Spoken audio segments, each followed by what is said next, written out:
Hi, I'm Max.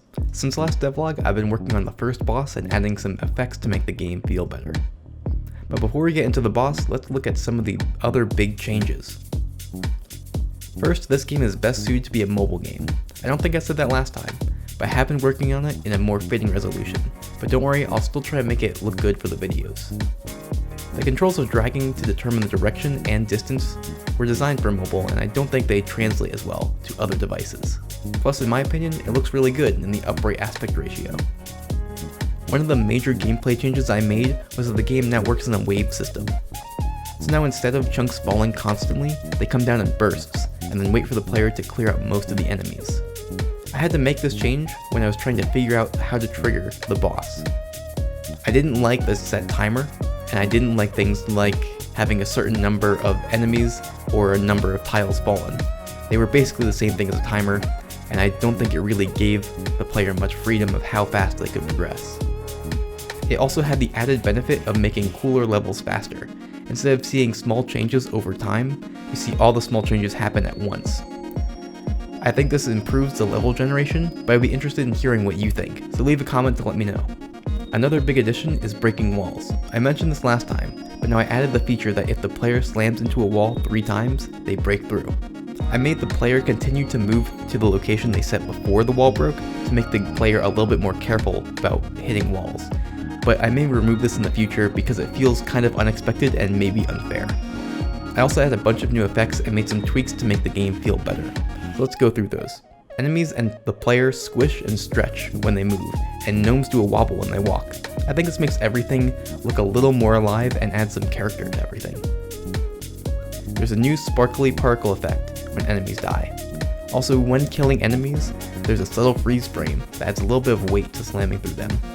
Hitting walls or getting hurt makes the camera shake. The player flashes red and a heart falls from the UI when taking damage. It was not obvious at all when you would be taking damage before, so I think this helps a lot. Okay, now time for the boss. When designing a boss, I wanted to make something that introduced a few new challenges that would test the player's skills. Specifically, I wanted to test how careful they could be because I think that is one of the most important skills they can learn early. The more careful they move, the less they get hurt. I also wanted to keep the same grassy style of the area, while also slightly leading to the next area. But the perfect solution to all of these was to use vines as a new type of wall. Vines introduce a new challenge for the player, because slamming into them hurts the player if the vine has thorns on it. This forces the player to move around more carefully. Getting the vines to grow correctly was a little bit of a hassle. How it works is each type of vine has a list of the vines they can spawn, and it picks a type of vine randomly every time it grows. But if the vines have the option to pick any vine that it could connect to, this makes it very hard to control where the vines could grow, and that means that it could fill up the whole screen or get caught immediately and stop growing. So what I did instead was I carefully picked which vines could be spawned from each type of vine, so that it always grows downward or horizontally. Part of the boss fight, which I'll get into a bit more detail later, is that the player has to break the dead vine near the boss. However, this creates a problem where the vines could grow in both directions and stop the player from accessing the dead vine. So I made the ending vine not have any thorns, so the player can break through it.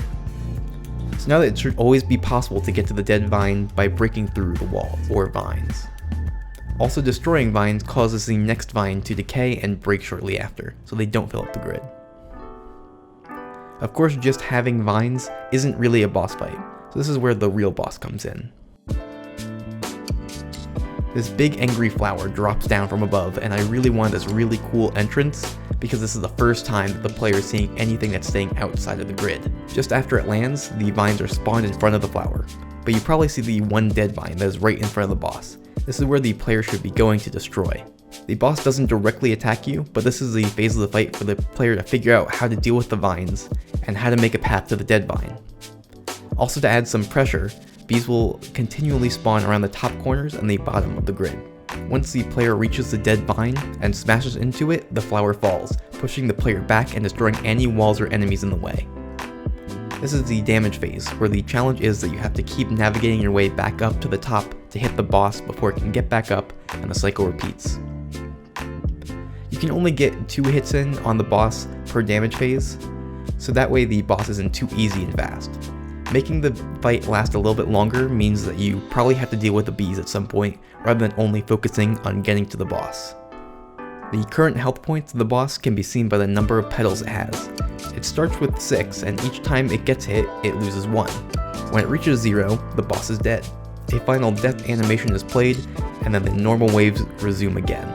Though the plan is that after the boss fight, the player would be brought to a shop or reward selection to get new items, and then the waves for the next area would start, which would bring new types of enemies and terrain. Overall, I'm pretty happy with how the boss turned out. I like the design, and the gameplay is an interesting change of pace, but I do worry about players not knowing what to do, and especially destroying thornless vines seems like it may be too subtle of a change to notice. But this fight will be continually updated over time as I get a better feel of how I want to design boss fights and how the game should feel. Next up, I plan on working on the next area after the garden, which I plan on making into a swamp, full of new enemies and some interesting new features. I may also work on adding items, the last key feature of classic roguelikes that it's missing. There's a lot to design in those, but I'm excited to see the potential they add to the game. But that's all for now. If you want to stay up to date on this project, the best way to do so is to subscribe and turn on notifications, and follow me on Twitter. Thanks everyone for watching.